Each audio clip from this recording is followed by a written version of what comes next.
Alright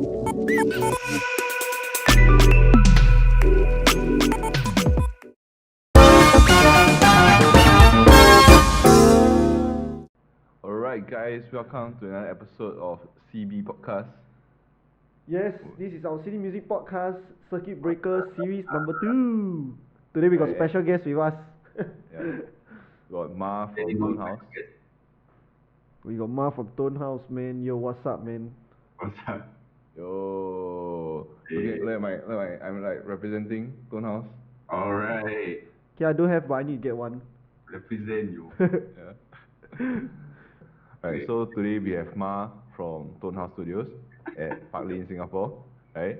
And Ma is also a professional bassist, but I guess like all of us just like professional stay-home bassist nowadays, right? But so Ma, what got you into music in the first place? Okay. So my brother, he's Chen Wei. If any of the listeners are older guys, they might know him. He was bringing in basses and equipment under this label called Red Dot Music, Oh, okay. like 10, 15 years ago, I think. Mm. Yeah, he was one of the first few to bring in all those unknown basses, like boutique basses, like he's bringing Lakeland, Nordstrand. Yeah, these two. Good stuff, Yeah, good stuff. yeah. So I had like all these $8,000, $10,000 bases in the house. Because back then the US dollar was still like 1.8, 1.9. Mm-hmm. They were really like just sitting there, and then I would just fiddle with them at home, and then my brother would be practicing as well. So I just grew up, I guess, with like basses around the house. When I was practicing piano, then there were basses there. So I mean, it was kind of like natural thing for me to translate into that. Like, yeah. And I think I got a good first step because I already went into like how good a bass can be. But like starting out on like a $20 bass, and then Yeah. Yeah, no wonder you use like Roscoe, huh? it was a gentle progression from like this cheapest Swampash to brandless bass, and then I got a Yamaha TRB JP2, Mm-hmm. I got a F bass DN6, then went down to a DN5, then another DN5, then I traded that for the Roscoe. Has it been basses the whole way? Got other instrument? I grew up playing piano, classical piano. Okay. Oh shit! So my mom forced me to finish my grade 8 before I could do anything else. Oh, Oh, yeah. grade 8, eh? What a flex. Yeah. Not really lah, I think everyone has. No, I don't. But I got grade 8 for bass lah, but that's like Trinity Whoa. But no, I think like Trinity and like ABRSM is like very different things. Is it? Yeah. Yeah. Like Trinity is very practical. ABRSM is like more theory.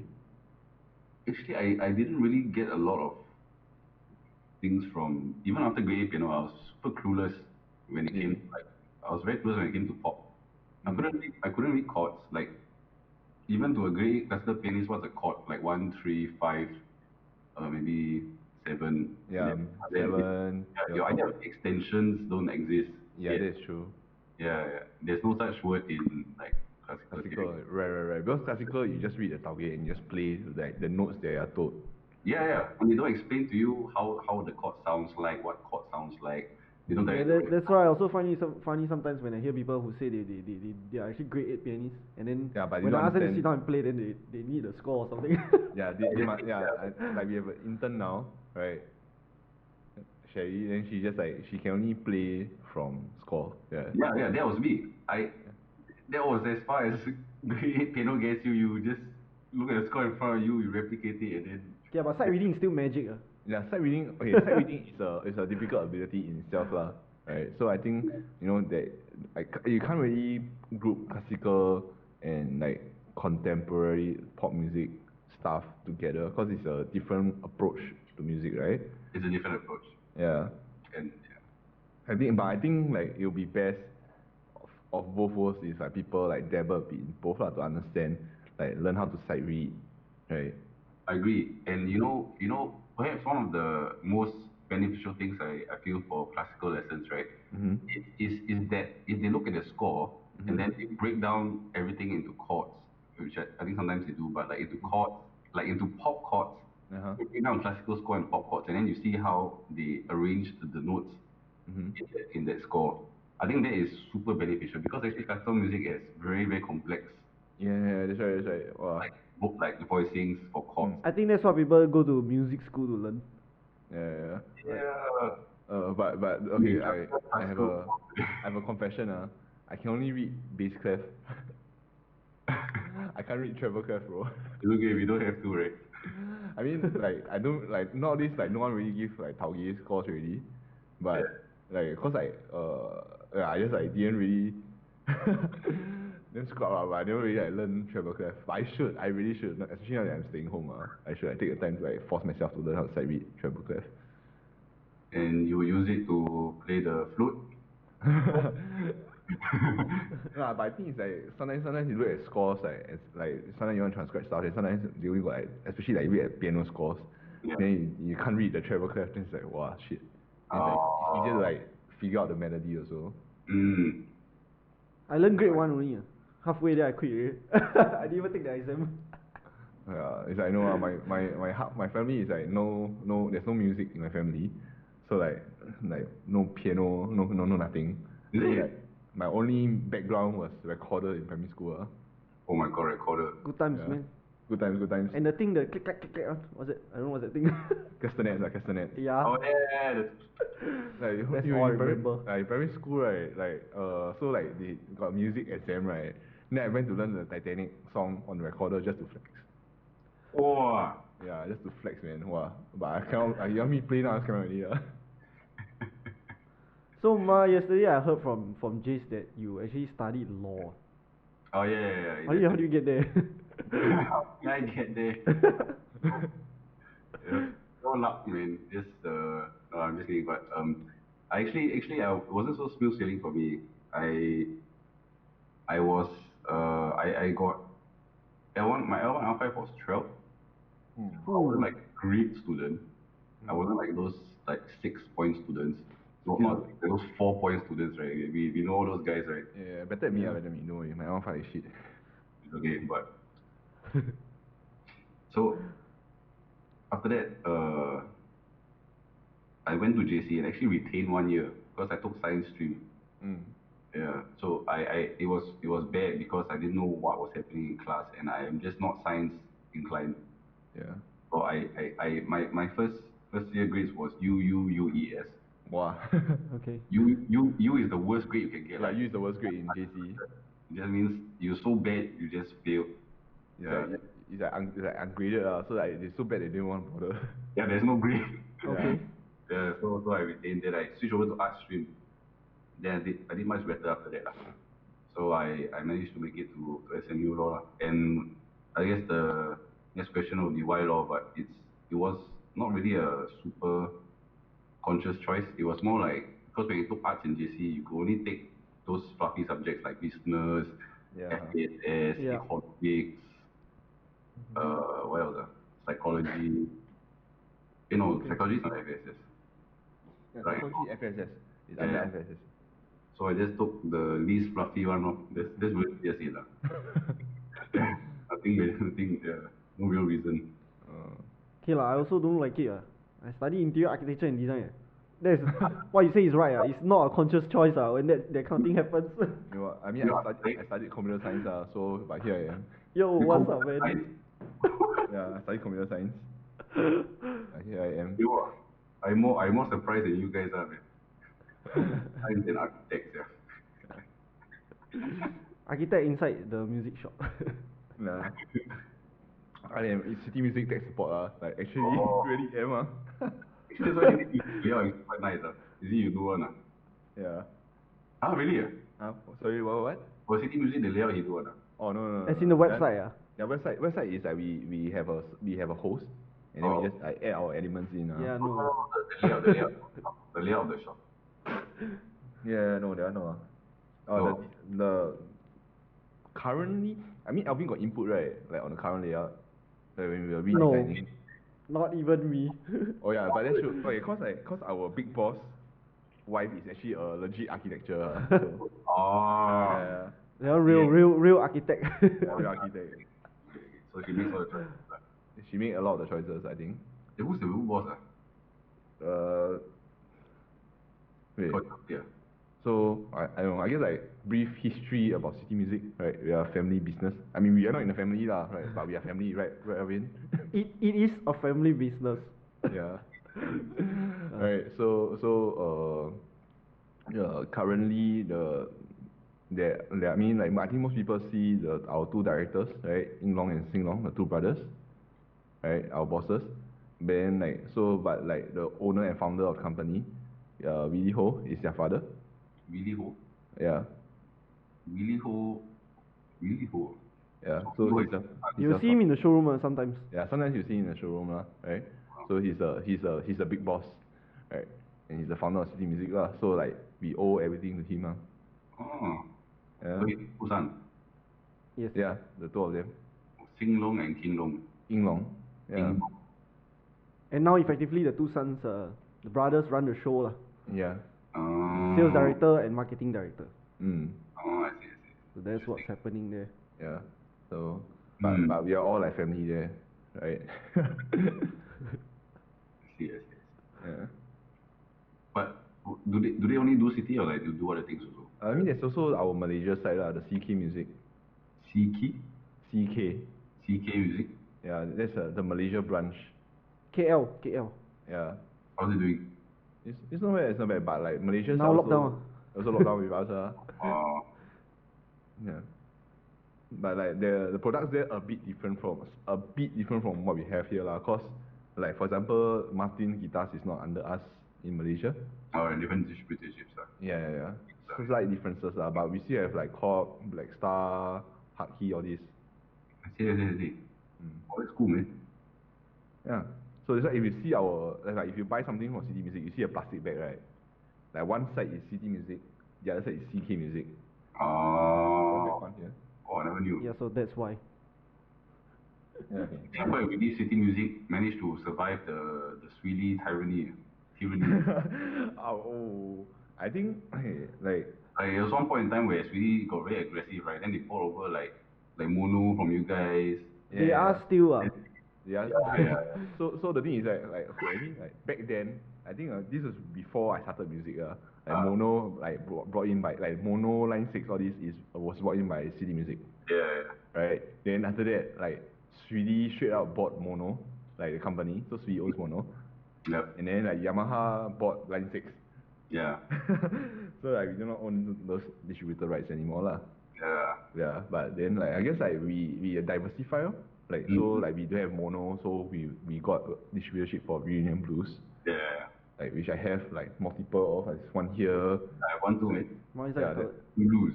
I got one here and one more inside the cupboard. Right. And that's what I use for touring. It's a great bag. I fully endorse. Hey, you know Snarky Puppy also use Reunion Blues? Is it? Yeah, like look at Michael League, right? He got so many of them, Oh. Damn sick, yeah. Right. But it's good travel bag. It's harder than the mono. The mono is quite flimsy, right? Yeah, so I also have a mono, but like I don't use it anymore just because like I don't dare to travel with the mono, especially like with my current bases now. Yeah, well then you'll get squashed. Yeah. Your current bases better know, man. No. Yeah, but like the thing is, I think one really good thing is that right now Reunion Blues are cheaper than like the Reunion Blues Continental, which is the top of the line, which I think is better than the Vertigo, right? It's actually cheaper than the Vertigo. I thought it's the Voyager. Yeah, Continental Voyager. Continental Voyager, the higher series. The whole series called Continental Voyager right? And it's actually like Alvin, do you think you can maybe pull up the sure. I got like it RBC right here. B2. Okay, let's see. I'm gonna pull out our website. RBC B2. Yeah.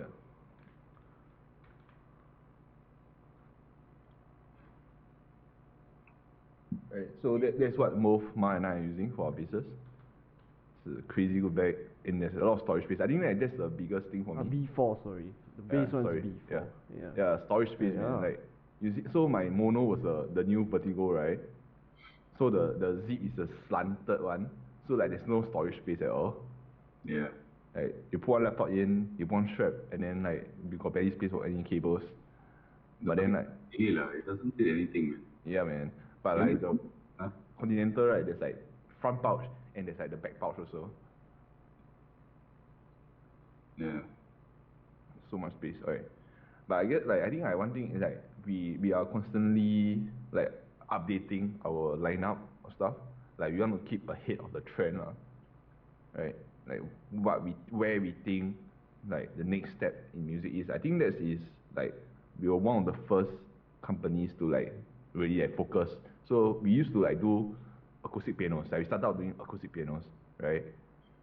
Like back then, way back then, like before we were born, like the company did like acoustic pianos, and then we had a music school apparently, right?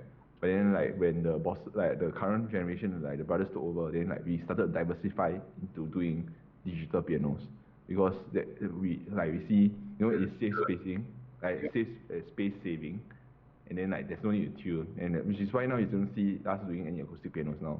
Like we focus on digital pianos, and then we saw that people moving on the modulars, and then we just like started bringing multi effects, this kind of thing, lah. We carried Casio once upon a time. Yeah. Rules. Yeah, Yeah. and that So was like crazy. we try to stay ahead of the curve, lor. Like you know, like see where the music technology trend is. Okay, okay. Yeah. That's cool. Actually, I'm curious, are people still buying those like those lower end digital pianos? Mhm. Are people still buying it? Like, Yeah, people are still buying. Like our most popular model is like the LP380. That's like 1,000-ish, right? For the wow, serious? Is that what you meant by the lower range, or you mean like a five Yeah. 600 type? Even those also got lah, like the B1 SP. Yeah, B1, B1. B Like you also B2 have, now lah, now B2. yeah, you had the D1 in your studio, right? Like a lot of people are buying those, because What? like The D one. yeah, that's the D1, right? Because it's like it's affordable, but it like feels good and Yeah. it sounds good, right? Yeah. I think important thing is the key bed. For digital piano, one thing is key bed. Like, Yeah. it has to feel like a real piano, lah. Yeah. Yeah. I mean, it So will never really feel like a real piano, lah, but yeah, but it is as close as you can get at a much lower price point and like so much smaller. yeah, and all the grades are playing on digital pianos already anyway. So Yeah, anyway, yeah, that's the thing, right? Because I mean, like realistically speaking, I mean, we are living in such a small country, who can like fit like don't even talk about grand piano lah, even acoustic piano, upright piano now, it's Yeah. like barely any space. yeah, Well, actually, at least like we went on a whole different tangent. I was Okay. talking about. it's okay. Yeah. Okay. So you went to law. Okay, but why did you decide to go? Pull all the way back. Yeah. So we just move all the way back. So it's like from law, like why do you suddenly become like full-time musician? I actually started playing in church like many other bassists I know did. Then what happened? So I after that I started playing in sec in secondary school, not in secondary school. I started playing in JC. Mm-hmm. So I joined like this JC band and then we were playing for stuff. Mm-hmm. Then after that in uni I joined the uni band. Then I started playing for some singer-songwriters back then, Jamie Wong, Oh, okay. Natalie,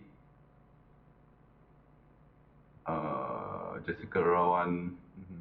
John Chong, Jonathan As in Chong. you session for them. Yeah, I was sessioning for them, like these Nice. singer-songwriters. And, even, yeah, Nathan Hartono also. Like, Oh yeah. If you guys didn't know, like Ma is the bassist for Nathan Hartono. yeah, so back in JC, he was my junior actually. So, only after I left JC and I went to uni, then he called me back to play bass for him. He came back from, was it Berkeley or somewhere, I don't know. Oh. Then he was just starting out. Nobody knew him yet. He was only known for his jazz singing, like as a kid, because he cut some jazz cover albums, and then like he was actually quite known for that, but never for his own things. Right. Having out his own identity, like separate from whatever he used to be back then. Okay. So I had all these opportunities to play, and I also managed to land a gig in the English top 40 scene, which sort of led me into the Mando pop scene, and then after that, just continued all the way. It was just a series of some of like good fortune, being right place at the right time, just being seen playing, and people appreciating your craft for what you do. Sometimes, because your music speaks for itself. People hear you play when you play, people, and they like what they hear, then you got a job. You know? Yeah. there's no paper, there's no qualification for it. That's true. That's true. Mm-hmm. Whatever. So, yeah, it's the act that comes out from. Yeah, like you just need to go out and like get seen and get heard and like make friends. Yeah, exactly. Yeah, that is the, yeah. But funny enough, mine was the reverse. I started out in like the Mendo scene first before going into the English scene. No because, J like, scene, man. yeah. It's quite fortunate to have gone to the Mendo scene because that is the trend now, right? Like Yeah. bilingual and. But I don't. I honestly, like right now you're like mostly doing Mendo stuff, right? Mendo Kento. Yeah, still mostly Mendo Kento, but Yeah. I mean my like TMD, the band I play at Switch, it's still very fairly like half our repertoire is English. Even though we in effect play more Mendo songs, I guess, but we still take efforts to learn a lot of English songs. Yeah. Like I used to like but I stopped playing Mendo like now. Like I think the last time I played Mendo was when I subbed for you. Oh, that was a train wreck. Cannot. But, It's not easy. It's not easy. I think like a lot of people tend to think like cover band, like like cover pop songs is like it's an easy job because 4 chords or whatever. But it's not. Like being able to play a large repertoire and like being able to follow a band, and being able to comp on the spot and transpose on the spot. I think it's a whole different skill set, right? This year it is. Yeah, I think like even like for me back then, like when I just started music, right, I was thinking, oh man, pop songs are like so easy, right? It's like you got this like almost like elitist view on like pop covers. Yeah, but I think like, and then when I first like started doing like when I first started trying to get into playing more like working stuff, right, and doing open mics, and I realized that wow, it's like being able to like on the spot, like just like play with people, it's not so it's like a whole different ballgame altogether. Yeah. I agree on those points you said, like about transposing on the spot, because like I mean, if there are any listeners here who are like wanting to get into the music scene or like wondering what it's like to play for pop, if you do get a gig, chances are your singer is not going to sing in the original key. Yeah, definitely not. I mean, maybe for some, but for a lot of them, they're gonna like +1, +2, and then like worst case you +5. Yeah, +4, +5, quite common. Yeah, +4 is okay. +5 is like a tritone, so Yeah, that's why you need to like totally. yeah, the tritone transpositions are usually a pain in the ass lah. And sometimes your chart is in like in the pop you don't get standard charts. No, not everybody has the education discipline to write like nice Taugeh charts with chords up for you. Some of them do, like Right. like Xanthus, Charlene. Yeah. Oh my God, I can't read your charts, man. I still can't read your charts. My charts are impossible to read for most people, even though they're very accurate and detailed. Yeah. The thing is, I was like talking to Hero about your charts, and then he's saying your charts are very good. Yeah. I mean, I do take pride in my charts. Yeah, cause like you really know what to play, like every note to play. Yeah. But I guess like it's like something. I know one day I really need to sit down with you and like let you explain to me. I actually put a whole document on it, how to read mass charts. It's actually in my folder. Oh, serious? Okay. I put down all the numbers and all the symbols and everything. Right. I'll go watch that actually. Yeah, everyone makes fun of me. Everyone makes fun of me lah. Like my charts are like a running joke among me who sub me lah. Yeah. But it's detailed. Like I was like showing Hero about it, like, and then just like he was saying that wow, your charts are damn good. So what happens is that, thanks. But anyway, so what happens is that there's actually one person who writes charts like me now. Wow, really?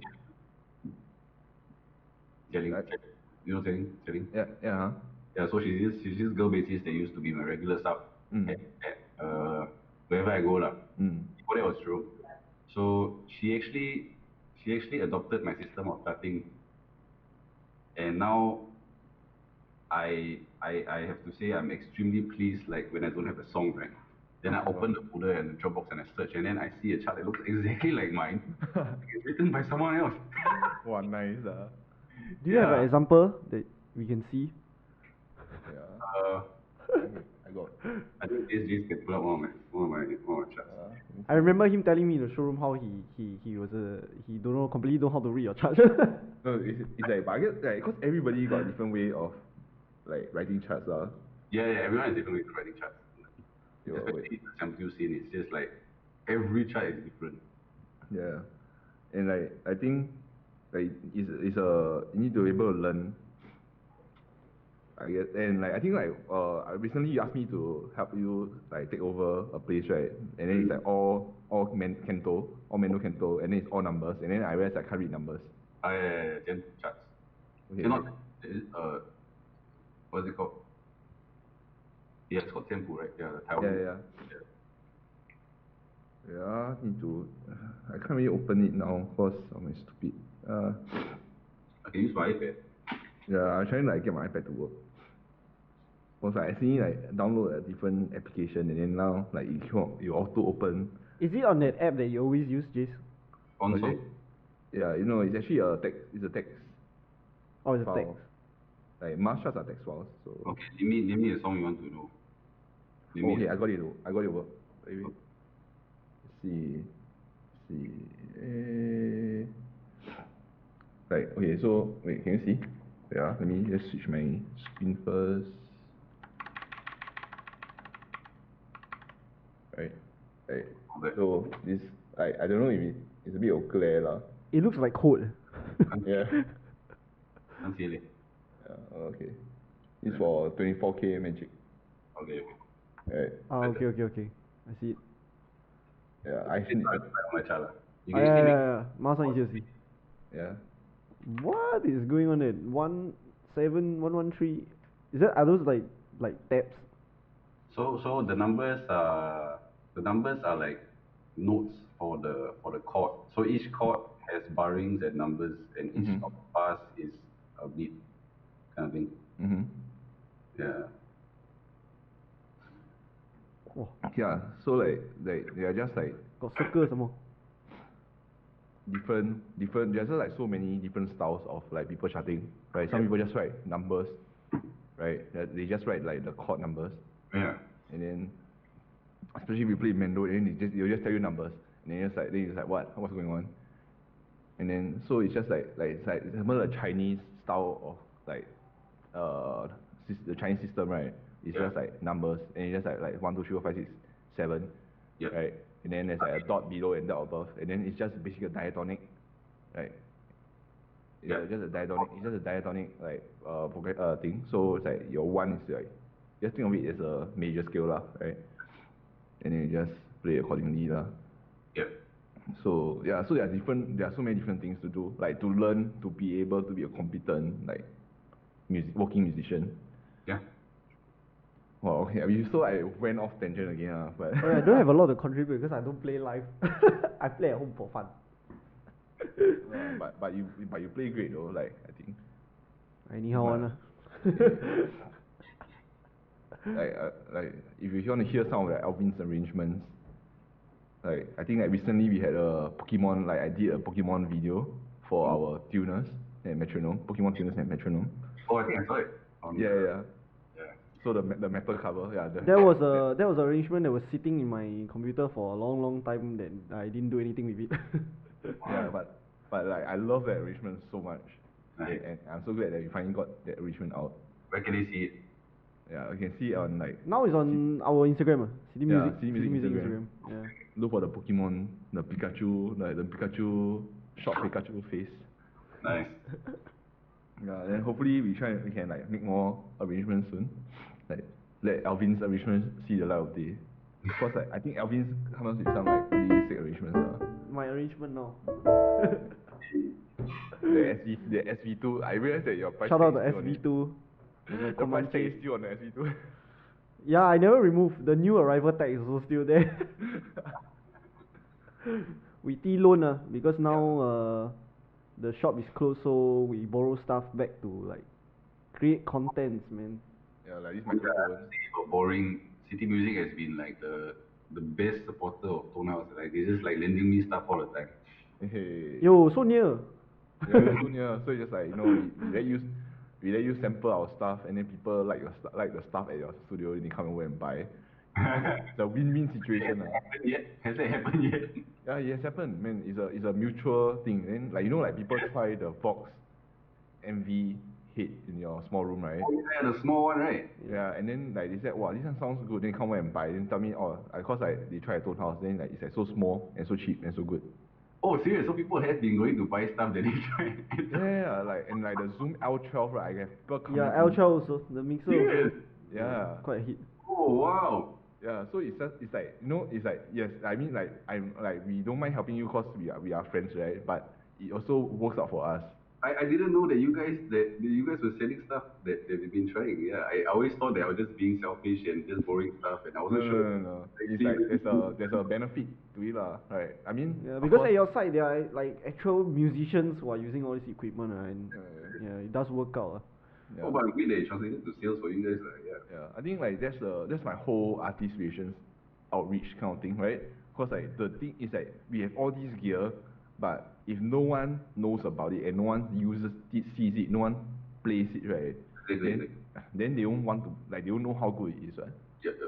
So you'll see like there are a lot we are trying our best to outreach, like we are sponsoring events, like working with artists, and then like for like Tonehouse, we are we send stuff over for you to try like subs and stuff. So like sometimes like if you want to like if you go over Tonehouse like when we are back in business, right, you can try some of our gear there. That like it's not all of them are not donors right? Cause like you bought quite a bit when you first started out. This is how we met, right? When you first started out Tonehouse. Yeah. You came over CD Music and then I was like helping you and Justin out. Yeah. Let's just keep see y'all come over. Yeah, like cause I knew of you, like I heard of your name, right? Yeah. But I didn't really meet you before, like in a circle. Yeah. I actually went there. Actually, my contact was Mike. Yeah. Yeah, but when I bought the Zoom, I remember you were at the Zoom station, and then you're the one that explained it to me. Then after that, somehow I just kept talking to you, and then Mike, I don't know what happened to Mike. Yeah. Then Mike, after that Mike came out and move on to other stuff lah. Yeah. Right. Okay, for anyone who might not know what is Tonehouse, this I have the website pulled up now. Sorry, Jace cannot see the shirt. But this is Tonehouse Studio, and Ma started this. So they are located very near to us. We are on second floor of Peace Center. They are at the third floor of Park Lane. Is it third floor? Third floor. Always get it wrong. Like walk over to the Peace Center, they go up to the third floor, and like, yeah, where's your shop? Yeah. Cause like they're just next to each other, and then it's just like very confusing. But the mall is linked, so that's fine. Yeah, Second people, floor got yeah, bridge. people confuse the two buildings as one. Yeah. But like so like Tonehouse is my favorite studio. Like not being biased, but it's great. Right? I think possibly the best looking studio in Singapore right now. To me it is the best, like in terms of like equipment, so in terms of like appearance. I see so many bands going in and doing like MVs, like video shoot, cover videos, like drum covers. I saw the one before the lockdown with the astronaut drummer. Oh yeah. Right, because it looks so aesthetic. It looks professional, and it is professional, right? Everything is great. The drum kit sounds good, right? The amps sound good, right? So like to me, it's the best studio. But like, what made you want to start studio? Actually, about for the guitar amps, it's like a continual headache for me. Yeah. Because when I first set up the studio, I went around asking so many guitarists, what amp do you want to see in the studio? And nobody could agree on that. Yeah. Everyone gave different answers. Guitarists are just fickle, they're confused, and they're picky, and they don't know what they want. You might as well just ask them what's the best guitar, then you just sit there for 2 hours. It's like guitarist, right? Am I right? But like, bassist quite agree. Yeah, I agree. What sounds good, what doesn't sound good. Yeah, and it's there's more consensus as to that. But then guitarists is like, like I've had guitarists coming into the studio and say, I want a Marshall. Yeah, I understand the Marshall thing, but the fact of the matter is that the Marshall thing is it's very niche nowadays, because so many guitarists are going into like building their own pedal boards, their own amp sims, And like half of them are saying I want to go direct, I don't use the amp. This Most one of here. them just want a clean sound from the amp. They don't really want any of the preamps on the amp, you know. And yeah, it's just so varied lah. I even had a couple of bassists coming in and say, "Can I go straight to the mixer?" I'm like, wow. No, but wow, the mount bass is Why so would they good do though. I mean, because the bassist has their own MSIM and stuff also lah. Oh, you mean like the like the effects and all that? Yeah. And they don't want the cap to color the sound. Then I'm like, what? And then, You have to go through a PA then your own bass like like a proper bass amp, right? yeah, I mean like okay, so like I also use modelers, right? But like if there is if I go to a studio and then there's like a bass amp and cap, right? Then I'll just run a bass amp and cap lah. But usually I just like I just usually just bypass. I go in the effects. just effects return, right? Yeah, I just send the effects return, and then like so you have a actual cap pushing air. Yeah. It's going to sound way better than what's coming from the PA, because the PA is not going to be have the same bass response as a cap, what? Yeah. It's convenient for when you are gigging, right? So you have your IRs in your load, like to capture the sound of what it sounds like through a cap, right? But nothing beats the feel of a real cap, right? It's convenient, but it's not the real thing. Yeah. That's another thing. It's like what I realized that when I was going out to perform is that I used to spend a lot of time tweaking like preamps and sounds into like an amp or into your headphones or whatever. And then when you think you've got a perfect sound, you go out and play on the stage, everything is wrong. It sounds bad, it sounds boomy, it sounds like everything is like nothing is cutting and exactly. Then you go back home and then you tweak it and then you go to another stage and then the same shit happens again. So it's I think sometimes people spend too much time creating a ideal sound in their bedroom. Yeah, but it's not, it won't translate. It will never translate. It doesn't translate out into a live setting because there's so many factors. Yeah. The kind of cam you're using, the kind of PA the house is using, the kind of mixer the house is using, the kind of soundman you get. Yeah. And like even like the amount of people in the room. Yeah, the amount of people in the room, the size of the venue. Yeah, it just takes one soundman to mess around with your EQ, put like a hard compression on you. Yeah, and then you're just gonna sound like rubber. Like your bass. I've had it before. I had a gate on my bass. It's like, I play soft and I couldn't hear anything. And then you know there's a gate, Yeah. And it was just and there's all kind of strange things happen in the live situation. So yeah, it happens. Like I had a show where like it was like either all the bass or no bass. All the bass or no bass. Like when the drummer, like even not just like for me, when the drummer hit the kick, right, like the whole room like shakes, and it's like not in a good way, Oh yeah, well I really hate that. And then it's just like you tell him it's like too much, and then then suddenly just nothing. So it's like all the bass or no bass. I mean, like it happens, right? I mean, not all soundmen are equal, Some are better than others, just like musicians and. But I guess like once you get into playing like regular venues, you sort of like people, right? And then you kind of like get used to how the acoustics sound. But even then, like it changes from day to day also. Yeah, it does. Yeah, even like you said, the amount of people in the place, and and the soundman is, it really makes a huge difference to everything. Even like how things are placed on stage. That's true. Placed there. I think end of the day is really about like knowing your tone, like knowing how to get to your tone. Exactly. Like no matter where you go, you sort of get your tone. Yes. I think like when I hear you play, like no matter where I hear you play, it's always like I can hear like that's Ma. Like your bass, the way you play. Even if yes, your bass sounds great. But I think even if you play a different bass, it will still sound like you, because you know how to get to your tone. And I think that's the most important thing, Yeah, that's what every bassist should and guitarist should I guess work towards. It's like developing their own sound in their head. Yeah. All of us will move towards a certain tone or tones throughout our career, and then we'll become a voice. And then when something doesn't sound like you, you feel uncomfortable, and you want to make it sound like you, whatever it takes. Yeah, I think bass. I think that's why like bassists usually a bit less fussy about amps, right? Cause we like, but then like guitarists, like they want to like chase after, I want a Marshall stack, right? because they want that sound. They want that sound. But I feel like, you know, if you know how to, if you can get, like, say you have your fenders inside, right? If you know how to saturate the right way, you know, you can get very close to a Marshall sound if you want to. Elvin, is it accurate? I don't know because I don't know. My thing is because like guitar is like, there's a lot of different types of sounds.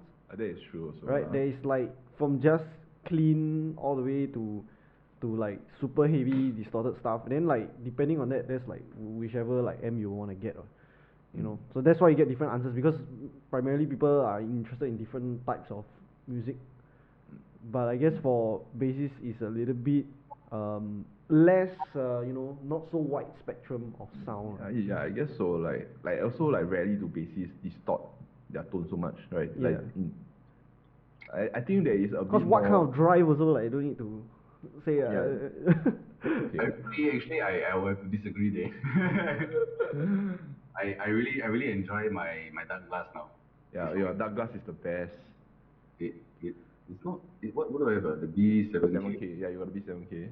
It's actually not very aggressive. Like I have the drive on max. I have got the blend on max, so it's like almost full pedal sound. Yeah, because like there's an attack and grunt switch, right? Yeah. So you set to and then you can change your tonal centers. Yeah. Right. So like using that, if you know what, like say if you want like a more low end growl, then you go for the low 250 hertz. Your mid range is the 250 hertz. But if you want a very aggressive dark, like the dark glass sound, like the Nolly prog sound, right? Then you go push your 750, push your 1K. Actually, I have it. I have my high mids and highs like at 10 o'clock. It's crazy. It's like if my bass is flat, right, and the high mids and the highs are on 12, right? It's so sharp. Yeah. It like hurts the ears. It can be super twangy. Yeah. A bit too much lah. Yeah, but so you need to know how to play with it. And I think like one thing I realized is that, like sometimes I use it to cut. See, I put the mids right at 1K, right, and then I cut the mids. Yeah. And then that works also. Oh, we are going on a different tangent again. Oh my god. But okay, the point I wanted to make is that sometimes like a distortion and overdrive on your bass, right? It's usually lost in the live mix. That is true. Because that was also what I thought, because that's why it's not like a forefront kind of thing. Yeah.